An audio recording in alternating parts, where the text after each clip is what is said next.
السلام عليكم ورحمة الله وبركاته. بصوا احنا في حاجة ضروري قوي لازم نقولها في برات. فاللهم صل على سيدنا محمد، هنبدأ نقولها على طول عشان ايه ما نتأخرش، بالذات الناس اللي شغالة دلوقتي في البروجيكتس، فدي حاجة مهمة جدا جدا بتفرق قوي معاهم في الشغل. مشكلة برات ان هو مع الأسف المشروع لما بتيجي تخلصه بيبان لك يعني انك انت ان شاء الله يعني بتبقى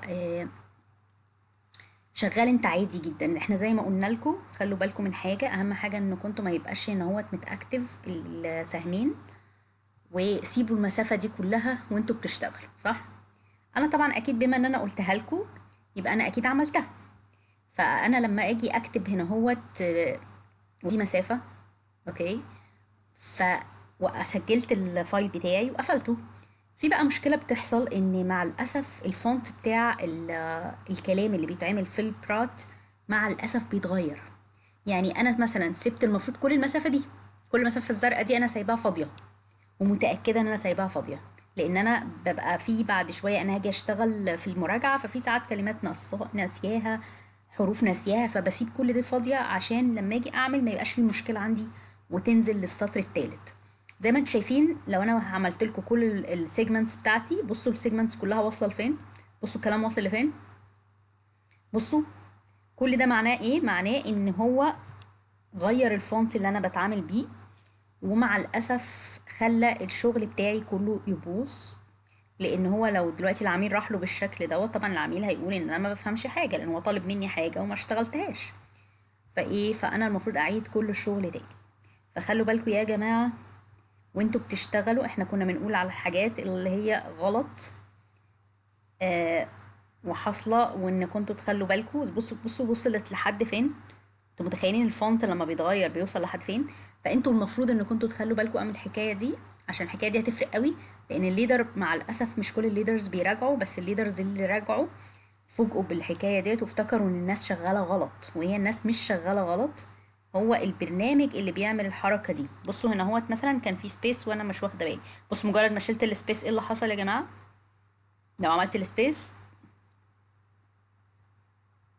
متخيلين كمية الفونت بيتغير ازاي؟ بصوا كل دي المفروض، ده المفروض ايه؟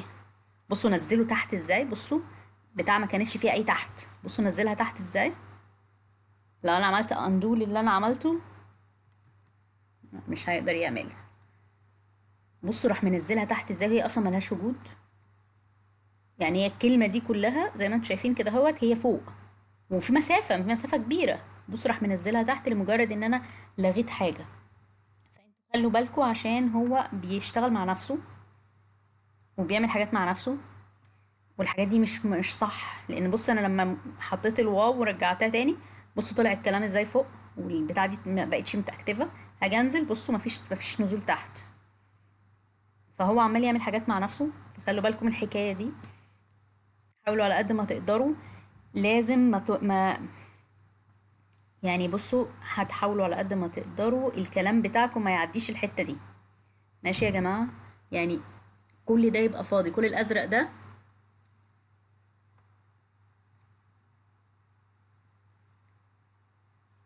شايفين الازرق ده كله لازم كله يبقى فاضي، يبقى فاضي. لان هو لما بيجي يفرد الكلام بصوا، يعني انا مثلا كاتبه لهنا، هو بصوا عملها لحد هنا، فانت سيب كل ده فاضي، الازرق ده كله يبقى فاضي، وحاول ما تخليش الكلام بتاعك يوصل لهنا، ما تخلوش يوصل لهنا، ده كله ممكن ينزل في السطر اللي بعده.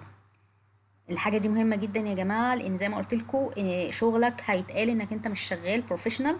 خلي بالكم انتوا بتراجعوا، قلنا تفتحوها تعملوا كنترول او، وتبص لو لقيتوا عندي المسطره هنا في الحته دي يبقى في مسافه لازم الغيها، ماشي؟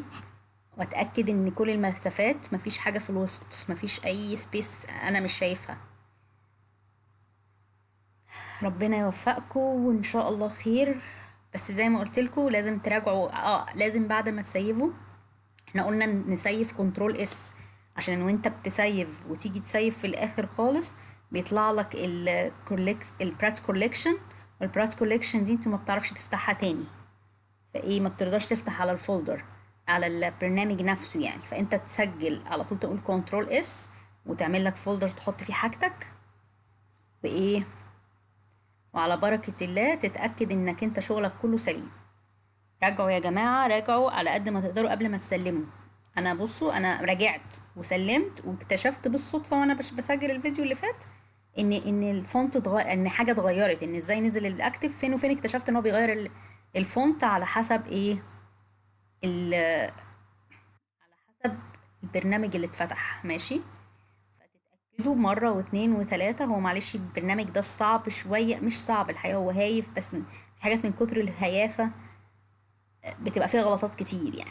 عشان قلنا البرنامج ده قديم قوي، معمول تقريبا من 1991، بس هو الحقيقة بروفيشنال وناس كتير قوي بتستخدمه. فطبعا مش بجودة الحاجات اللي معمولة دلوقتي في 2023 يعني، ولا الحاجات اللي هتيجي بعدين يعني. فحاولوا على قد ما تقدروا تتأكدوا ان شغلكم سليم. بعد ما تخلصوا الشغل لازم تعملوا كنترول CTRL ديت، وبعديها ايه، وتتأكدوا ان هي في الفولدر بتاعكم ده. مثلا واحد رقم 71، انا مش راح 71 خالص. اجي اشوف، قلت لكم اكتبوا اسم الليدر واسم المشروع بتاعكم، دي 91، واروح دايس سيف. هيقول لي هو اوريدي اكزيست يعني موجود، اقول له اه يس، اعمل له ريبليسمنت يعني بدله، واقفل. بعد ما اسيف اقفل، قبل ما تسيف لو سمحت ما تقفلش. واجي هناك برضو اعمل سيف از تكست، هيتحط الكوليكشن كله. اعملوها برضو ما فيش اي مشاكل، بس المهم عندي ان كنتوا تتاكدوا ان اخر تعديل هو اللي اتعمل، اخر تعديل هو اللي اتعمل. وبعديها انتوا مثلا هتشتغلوا في بروجكت تاني، سيبوه كده، هو بيقعد يعمل تحميل تقريبا للبرنامج، فبياخد وقت. سيبوه بقى ياخد وقت براحته عشان يسجل. ممكن عشان كده بقى ما بيفتحش معايا، لان انا الحقيقه لما بلاقيه هنك كده اهوت بروح قافلاه. فانتوا جربوا عندكم وسيبوه وشوفوه هيهنج برضو ولا لا. وبعديها طبعا بعد ما تخلص هتبعت الايه الاوديو بتاعك للليدر بتاعك.